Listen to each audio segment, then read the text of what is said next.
Alrighty, we should be live. Yeah, Cool? Cool. yeah, I'm cool. I'm chilling, bro. I'm chilling. I'm chilling. Alright. So we'll just do this for a little while until we'll do it till 7:30 and then we'll head out. Yep. Let's do. So Michael has a question first off. Go ahead, Michael. Got your mic? Hello, hello, hello. Hello, hello. Yeah, you kind of already answered it before, I think. But I was just gonna ask, like, with portfolios, what is it that makes it look professional? Like, I don't know. It's more because when you see a portfolio, when it's like professional and when it's more amateur. But what should you do? Presentation can be helpful as well. So it's just making sure that everything is sized properly. Keeping everything the same size. And keeping it simple too, I think is a big thing. People try to kind of like have these crazy borders and their logos and stuff like that. I think sometimes it's just having it very simple and concise, and then just having, I think professionalism too is just having a clear understanding of what you want to do. Yeah, So like if you only do like one thing and you just show that, like they get it. They go, "Oh, he wants to do environments, cool. Oh, he wants to do characters, cool." Or, "Oh, he wants to do characters, but he does a little bit of environments too." Like I think it's just being a very simplified portfolio. Your best pieces, 10 of your best pieces, maybe even 5, and just having them in there that explains like what you do well. And I think as long as you answered that question, like what do you do well, I think that's probably like the best way you can really like get good um, at that. And I think also the presentation as well. I think it's just being very, very simple with your work, making sure everything is sized properly, everything looks nice. That's probably my best example. It's being concise and having just clean presentation, and that sometimes can come from a graphic design standpoint. So maybe looking at graphic designers and maybe seeing how they organize their stuff. But usually, it's the more simpler, the better, I would say. and should you like you said before, should you have a few call outs in there and more like extensions of your designs Yeah, with call-outs are really great if you want to kind of get more work in games because, and I mean, again, in games, that's what they need from you. They need, I yeah, mean, your work. Unfortunately, kind of like concept art in terms of production, you're kind of on the bottom of the totem pole a little bit. Like your work is nothing more than to solve a problem, and that's it. yeah, So the more that you have problem solving type work, in your stuff, problem solving type work in your portfolio, I think that's what you want more like in your work. So you want to show stuff like that people go, oh, like he knows how to do environments, he knows how to explain it to my modelers, Oh, he knows yeah, about animation, knows how to show it to my animators. So I think more problem solving type work is more valuable than the kind of the beauty shots. But the beauty shots are needed too because you have to be able to kind of sell your game a little bit too. So yeah. both are needed, but in production, that's where that stuff comes really in handy. Okay. Yeah, yeah. That's really good. Yeah, good. I'm glad that helped. Thank you. No problem. Alright, next is Alex. Happy Halloween, Alex. Hey, Colin, how you doing? Hey, how's it going?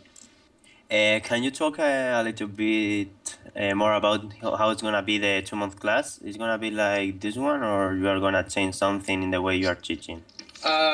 It's gonna be a little bit different in a way that I'm gonna give you more themes. You're not gonna have much of a choice on what you get to work on. So I'm gonna treat it more like a studio where I'm gonna give you an assignment and you're gonna have to be able to handle it in a production type setting. So for instance, one of the things I may give you, I'm still debating, is I'm probably going to give you guys the ability to design a simple hallway. I'm going to say, here's a hallway, here's a 3D block out of a hallway, but from there, it can be anything you want. It could be a sci-fi hallway, a post-apocalyptic hallway, a fantasy hallway. But in this hallway, these are your constraints, and I want to see what you can do with this 3D render. I want you to paint over it, and then once we get that going, I'm going to say, okay, now I want you to do a call out of this item right here. So I want you to draw the front, the side, and the back. And then I want you to give me some texture sheets to explain the textures that you're using. So if you get this to a modeler, you can have that. And then from there, when that gets approved, I'm going to say, okay, well, now I want you to design the outside of this. It's going to be more like production setting where I'm giving you more of like constraints because that's kind of how production is. You can't just do whatever you want. It's me like literally giving you stuff and saying you need to figure this out for me. Does that kind of make sense a little bit? Yeah, thank you. And so it's going to be more, and it's going to be a little more intense because it's going to be a 2 month instead of 1 month. And then I'm going to be exploring a little bit more of 3D stuff, exploring 3D and how you can use that in your work. And so you will have to have a little bit of a knowledge of 3D. You may not have to be able to use it. You can use SketchUp or Maya, it doesn't really matter. I probably will be providing you 3D blockouts if you don't know how to use 3D. But if you do know how to use 3D, you're welcome to use it. But I will give you constraints on your 3D and what you should be doing with it. And then on top of that, I'll be using video stuff to show you how to do that. And on top of that, we'll be probably meeting probably same kind of thing Wednesday, Friday, but the Friday class will probably be a lot earlier, just so I don't have like a big gap in between my classes. And then we'll probably have a Wednesday meeting for an hour that we'll have where we just meet and we just kind of just a Q&A, no looking at work, but we're just going to talk about stuff and kind of explain some stuff. And then usually on that Friday that we do work, what we're gonna have probably do is I'm gonna give everyone will get a half-hour private session, and we're just gonna rotate throughout the weeks. So I'll usually pick two students where I say, hey, let's go talk for a half hour, and it'll just be you and me in a Skype chat, and we're just gonna talk and just make sure that you're on point. If you have any questions, any kind of stuff like that. So everyone will get private tutoring time as well, like at least a half hour to an hour throughout that time. So I'm just going to rotate. That's why I'm keeping the class very, very small. So it's not 15. We're cutting that down to at least 8, probably. I think 8 is probably my maximum for each class. So I'll probably have like a morning class and a night class, but only the maximum of 8. So it's going to be portfolio based. So I want to make sure that because this stuff's going to be kind of advanced, so I can't have I don't have the time to like try to show you the basic stuff. So you have to have a pretty good portfolio, a pretty decent portfolio, or enough that I can see that if I do this stuff, it won't go over your head. Cool. Cool. Gracias, tío. Yeah. No, de nada. All right. Jake has a question up next. Jake, what's up? Yeah. Day. Deck.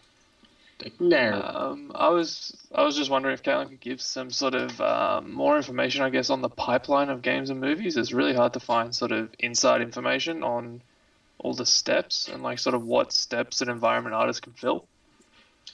So environment concept or just the pipeline, like as everything, like everything. Well, like sort of like everything, but like sort of like you were talking about when you were like environment artists, as in like 3D environment artists as well. Like I didn't really make that separation in my head when I was thinking about environment art. So I was just wondering if like just a general overview as well. Okay, well, games usually start from a very simple standpoint. They usually just say a cool idea. They go, what if we had a game that did this, this, and this? And then usually someone says, that's pretty cool. We should do that. And so the first step usually is getting a prototype. And so what happens is they do something called a vertical slice. I don't know if you know what that means. Like a fully rendered like image or part of a Yeah, game. so in the game, if this is a pyramid, right? What they do is they go, let's make a vertical slice of the game. So they make a very small portion of the game that's just fully rendered, fully 3D, right? It's just like it's highly polished. But it's really, really short, right? 3D animation, right? It's all there. And so you show it to somebody, to a potential investor, and you say, hey, this is what our game would look like, right? The vertical slice. But if you gave us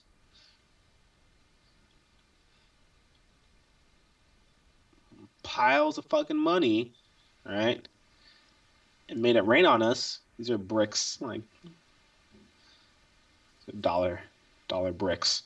If you made it rain on us, we could make the rest of this game. We could make all of this and then make it, right? So you already know the game looks fun because you already gave you a vertical slice. Now we got to make it. And so from there, you'll have the 3D concept art. You'll have concept art, and that's more of the blue sky phase. And you'll work with designers too. Designers will start writing stuff out. And then from there, you start to give your concept art to the 3D modelers, right? And then the animators, they'll animate stuff, animate and rig it. And then, the programmers will implement it, all that kind of stuff. And then that's kind of the program. And the lighting guys, will light everything. And then you have the QA, right? They play it, they test it out, and then the final product is that. It's not necessarily always in this order, but that's pretty much like how it goes. Concept art, designers, designers are like people that do the written stuff. Like they handle some of the UI stuff, they handle the combat, the written stuff, like what is cool about the game. They do it all, like they just write stuff. They just write documents on what's gonna make the game fun. And so they do all that stuff. So you're in the very beginning phase. So after all of this stuff, what you're usually helping out is you're helping out lighters and you're helping out 3D modelers figure out stuff. So a lot of times you do paint overs to figure out 3D models. You do paint overs to figure out lighting. And then, usually you do stuff for level designers too. They're level designers. Yeah, I do paint overs too to help them figure out stuff. Paint overs. Sorry, when you say level designers, is that like the map of the level sort of thing, like where you move them and all that sort of stuff? Usually what happens is a 3D modeler makes all these assets. They make all these like environments and stuff, and then the level designer will put it all together. And their job is to make sure that everything is placed in a very kind of maze-like form. Like they go, okay, the player's going to start here. When he goes here, this event will happen. So that's why I have to put this trash can here. So he's forced to step right here in this spot. And then we get to this open space. The character can go wherever he wants. And we're going to build that out. And then he has to be forced to go here. So level designer is kind of like the maze. He's like the maze master. He creates like where you go. Whereas the environment guy builds all the environments. He builds all the assets. Does that make sense? Yep. So for level designers, they're going to come back to you and say, hey, you can't paint this, or you can't make it look like that because the character can't go that far. So a lot of times the level designers will give you 3D blockouts, right? And they're going to say, here's a hallway, or here's like an alleyway. And then if you're painting over this alleyway, right, this is a 3D blockout, and then you paint over it, but you add like, all kinds of stuff like hanging over, and this is your character. They're gonna say, oh, you can't do this part right here because the player needs to be able to jump, so you can't put that in there. So then you go, okay, well instead I'll put something else. You go, well let's make it go straight across. Can we do that? And they go, okay, the player can walk through that, so that's fine. So a lot of times they give you constraints, which is what I'm going to be giving you guys in your work, like in your 3D stuff. I'm going to give you a lot of constraints. I'm going to say the player can only go here. He can't go anywhere else. So don't fuck up this area right here. So that's how stuff works in games, right? It's very pipeline heavy. Now let's fast forward to film. Film is very much different because it goes script. Someone writes a script, right? For Transformers 9. And it's probably like one page, and it just says VFX, explosions, right? And someone says, fuck yeah, here's money. So you get greenlit. And all that means is you get lots of money. Ben Franklin, right? Right, you get a lot of dollar bills. And then usually what it is you don't do so much problem solving. You do problem solvings in terms of screenshots. So what happens is you read the script, and they go, hey, in this script it says the player or the main character sees the transformer layout for the first time, what does that look like, right? And your job is to create screen grabs of like, so imagine it if you're watching the movie that's already made and you were to pause, aka 2 lines, right? If you were to pause, what would that look like? What would that screenshot look like? So it has to be at the same level as like an IMAX movie, right? So it has to be like it has to look as real as possible to show your directors, right? And you go, it could look like this. And they go, oh, okay, that's really cool. And that's what you're solving more. So you're solving more like screen grab problems. So then they go, oh, okay, well, when the transformer attacks, when the transformer like attacks the guy with his crazy, claw. I don't know. Sorry, it's my transformer. When the transformer attacks the small guy right here with his claw, what does the explosion look like behind it, And your job is to figure out the explosion, figure out the VFX part. Like, what does it look like when he explodes? And you're like, all right, well, I got to draw all these little. You do a lot more smaller drawings, a lot more like small stuff where you say, okay, when he looks at his hand, and it's all metal and stuff. What does that hand look like? And you got to draw a hand, fairly close, and it has to look real as possible. And you're like, oh, when you draw a hand, like it should look like this, but then it's gonna have all this like crazy shit on it, and it's gonna look freaking crazy and whatever. And they go, oh, that's pretty cool.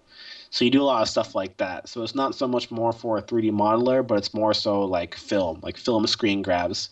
Eventually, stuff will go to a modeler, but it's more so for VFX people, not so much like modelers, animators, or whatever. It's more so to solve a problem for directors.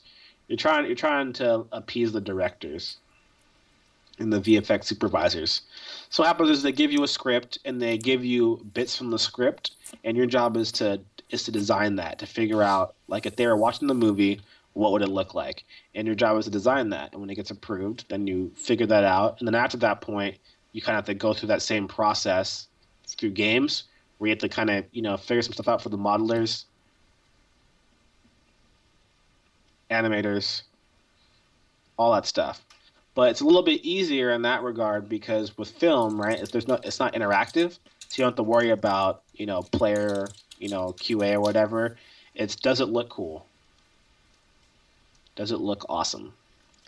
And so you do a lot more like kind of illustrative type work where you're problem solving, but it's more so for a visual effects kind of issue. Solving what the smoke looks like in 3D, solving what the explosions look like, all that kind of stuff. You have to give to a VFX supervisor so he can make the explosions, right? Because he doesn't know unless you show it to him.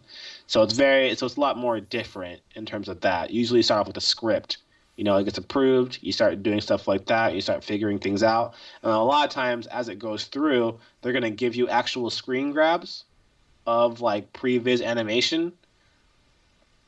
They're going to say, here's kind of a screen grab, here's what we're thinking of in terms of it. Now make it look pretty. So you do a lot of key art where you take screen grabs from the movie that are like, not fully rendered or whatever. And they say, what can this look like? And then you just paint over it. So you do a lot more paint overs in film. It's pretty much always just paint overs, small little paint overs, exploring big things, little things. And it's a lot more demanding because everything has to be hyper real. So that's the difference between film and games. But the same thing applies. If you know concept art, if you know 3D, if you know good design, it's all the same. There's no difference really in terms of like the level of skill. It's just how your work is being used. All right, fair enough. That pretty much answers all my questions. So in film, there's no like small, quick drawings like there are in games, I guess. You'll do small, quick drawings, maybe, but a lot of it, because here's the main problem: is it's directors. Directors aren't artists,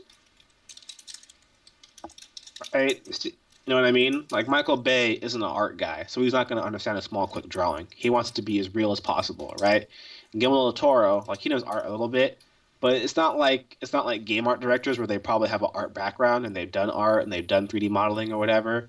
Directors are just directors. You know what I mean? They don't have like a 3D art background. They're just a regular guy that just makes the movie. So they need things to be spelled out exactly how it should be. So that's the issue there, right? As more of like Right. a game director has probably done art, has probably started out as a modeler or a concept artist, and now like owns his own studio. Yeah. All right. Yeah. Yeah. Fair enough. Cool. Thanks. No problem. We have like 4 more questions if you want to take them. Yeah, we just go till 8. Fuck it. Yeah, screw it. We don't need AJ, right? So Apparently not. Nicolette said, "No, Mike, but when Kaylin saw my portfolio, I forgot to ask, like, what kind of sketches I should have on there." This is Nicolette. Like, do I need to have like a full concept or something? Because I know I should show my 2D skills as well. I would only have like fully drawn out sketches that explore problems. So don't just have like sketches. I mean, have the sketches there because as a 3D artist, because you're a 3D artist, it's good to show sketches because it's good that you can draw. But make sure it's not too loose. Make sure that they're like clean rendered sketches. So it should be sketches of props, showing that you can draw props from different angles. That's really, really important. So as a 3D artist, I'm like, okay, well, she can render, she can model, she can texture, she can UV. That's cool. But oh, cool, she can do her own concept. She understands form, she understands design. She can draw stuff before she models it out. She can totally show it to me as a drawing first, show it to me from different angles before she like does it. And I go, okay, well, I'd want to hire someone like that because they totally understand what's happening. So yeah. All right, Oliver's up next. What's up, Oliver? Ah, shit. Hey, boys and girls. Get out of here. Oh no. What's up, man? First, I'd like to say before I have the question, because I can't be there on Monday, I've got to get up early. Yeah. Tuesday. So I'd just like to say, like, thanks so much for the opportunity, Kaylin. It's been a blast, and thanks to all the people in the chat. It's been fun. Thanks for keeping me awake and keeping up with my shit. Yeah. And well, my question was, I guess, is it all right that we, first off, is it all right that we kind of keep sending you, some emails once in a while and Yeah. stuff like that? That's okay. Yeah. Even I still even send people stuff like to my old teachers all the time. I don't try to spam it. I don't do it like like every other day, but like every month or so if you're looking on something, you know what I mean? Like I'll send you my everyday sketches, Kaylin. Don't worry. yeah, exactly. You know what I mean? So it's like just always be respectful is kind of the best way. Just be respectful of someone's time because sometimes like I'm busy and I can't. You know what I mean? If I'm like hanging out with my girlfriend and my phone's blowing up from someone on Facebook, like, hey, take a look at my work. Look at it. And I'm like, dude, fuck. Like, you know what I mean? So, Yeah, sure, that makes sense. you know what I mean? So, I mean, you can send me stuff like every month or every other week, and I'll be more than down to take a look at it.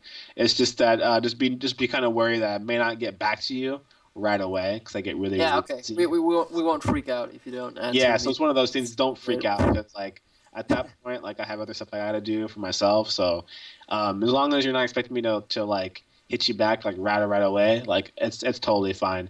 I teach online at CGMA workshop, and people send me stuff all the time. Like every other month, they just check in and be like, "Hey man, how are you? Just want to see how you're doing." And I'm like, "Hey man, what's going on?" Like I'll be in town, let's hang out. And they're like, "Yeah, let's hang out." So you should definitely never feel like, "Oh, I can't email him ever, or I can't talk to him." Like say hello, drop by. And if I'm in your town, if I'm in your area, let me know, and we'll totally hang out. Like Ursula in the previous class, she's from Brazil, and she's gonna be at CTN next in 2 weeks from now.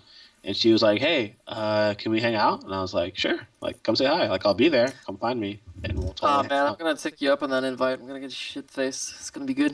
Exactly, right? I was like, "Dude, come over. We're gonna get drunk. We're gonna go to the club. We're gonna party." She's like, "Oh, okay, sure." And I was like, "Yeah, there you go." So, yeah, if I'm in your town, I'm in your area. Don't come by. You shouldn't have to even ask. Just come by, and we'll Cool. totally hang out.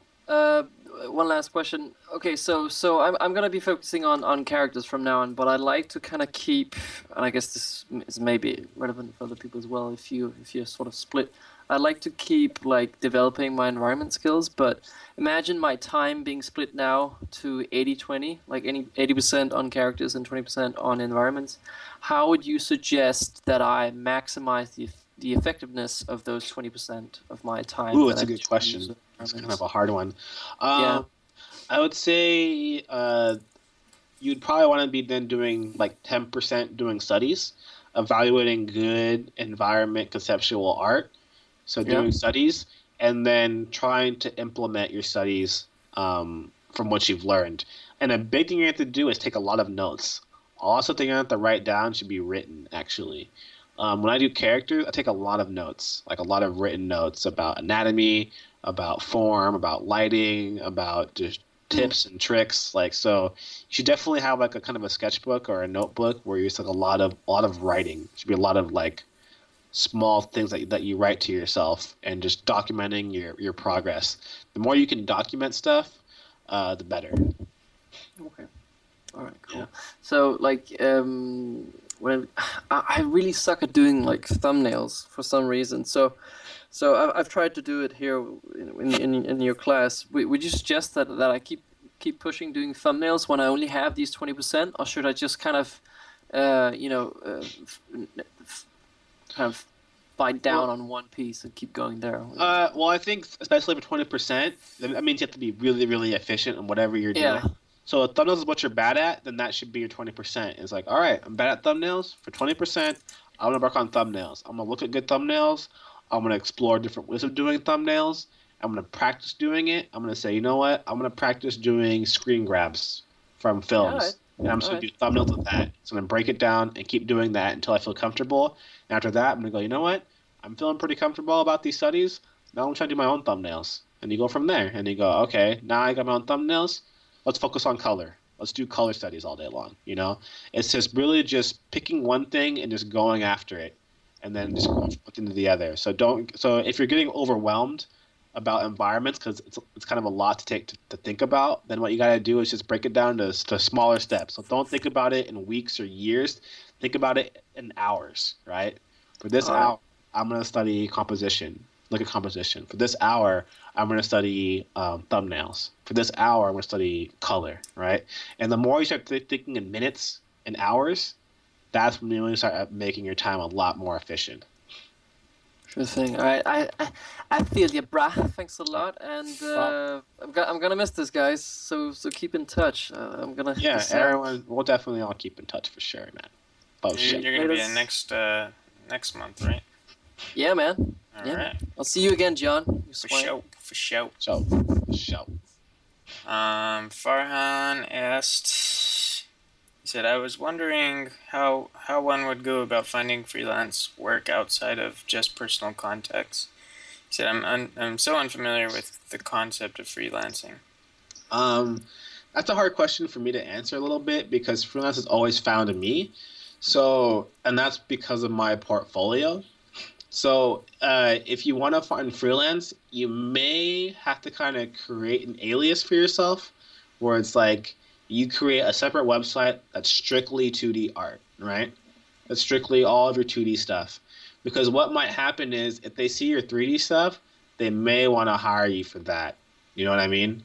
And so that can kind of be a pigeonhole for yourself because they'll just be like, oh, just 3D? Let's just hire him for that. Fuck concept art, right? So for you, because you're like really good at 3D, you're so far into the 3D game, you might have to create like kind of a separate like entity for yourself where you only do 2D, where you don't show any of your 3D stuff, or you may show it in a way that's more geared towards 2D overlays, but you're only showing your 2D stuff so it's probably like 80% concept art and 20% 3D. Because right now your work right now is like 80% 3D and 20% concept art. So if you show someone that, they're probably gonna want to hire you for your 3D work. So I would probably just make a new website or a new kind of blog and start updating that regularly, and then try to apply for freelance whenever you can. That's probably what I would do. Because once you start establishing yourself as like a concept artist, then people are just going to ask you for that. So now, like for freelance, I don't really look for it. It just kind of comes to me. It's just people just go, "Oh, I saw your website. You need some work?" And I'm like, "Well, how much you paying?" And they're like, "Yeah." So that's kind of how it's always worked for me. I mean, I've applied to certain places, studios. I usually only apply when I'm looking for studios, but other than that, freelance kind of comes to me. I usually go to conventions and stuff too if I need work, and I'm like, hey, here's my stuff. I'm looking for work. Like, what you got? And then people are like, oh, you'd be perfect for what we're looking for. And I'd be like, all right, cool. Well, here's my stuff. So check it out. So, but they're only going to want to hire you for what you show them. So I would say maybe kind of not lie about it, but like just be like, I'm a concept artist, and that should be it. Don't tell them about anything else. Then, later when you're working freelance at home, because you're never at home for freelance, right? Like you're not working in the studio, then use your 3D to your advantage, like do all that shit, and make it look awesome. But um, you may want to have to like kind of, in a sense, not talk about it, like create like you're gonna be Batman, like the Batman, like I'm Batman, but really like you're Farhan, who's a 3D modeler, but at nighttime you're Farhan, a 2D concept artist.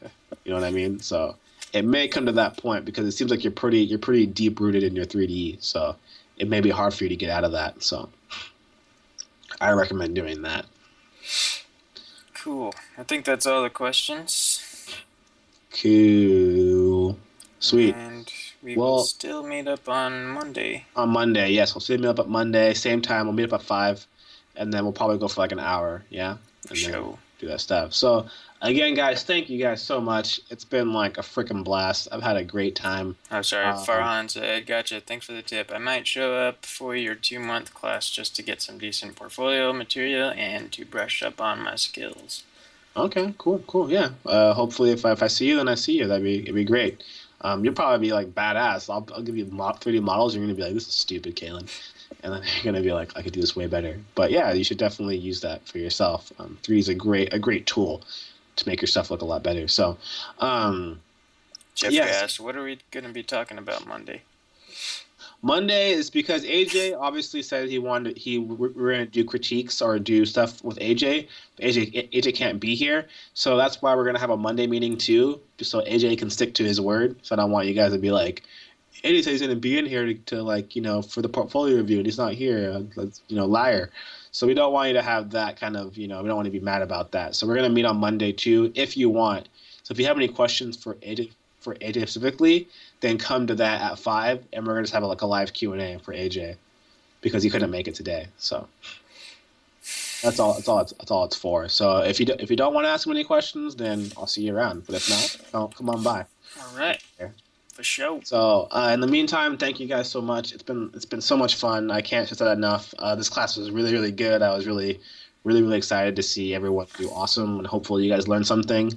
It's my first time, so hopefully you guys will take class from me again as I learn more and become more efficient with my classes. Like, we'll definitely see me grow and see the class grow and all that kind of stuff. So yeah, man. Take care, and I'll see you around. Don't be a stranger, and I'll see you when I see you. Yep. And thanks for your guys' patience with me as well. And I know I make screwed ups. Yeah, everyone throw some buttons for John right now, real quick. John is like an amazing helper, amazing kind of like You my don't have to secretary, say that. like Nice. producer. No. Everyone throw some buttons. Type some buttons in for John right now. Thanks, guys. Love you guys. Whenever shit goes down, like John is like right on it when he's like, hey man, someone emailed you, or hey man, you get the brushes. I'm like, hey John, can you put the brushes up? And he's like, hey, like this and that. Like John handles the shit like a boss, and without John, this stuff really can't happen. So everyone throw some buttons up in the chat for John, because without him, it makes it. He's definitely the glue that holds it together. Without John, I can't do my job, or me and AJ can't do our job as easy. So It's been a pleasure, guys. Thanks Like for that. joining. All right. I'll see you Monday. If not, then I'll see you when we see you. see ya. All right. Take All care. right, guys. Take care, man. Peace out. Later, Galen. Later, John.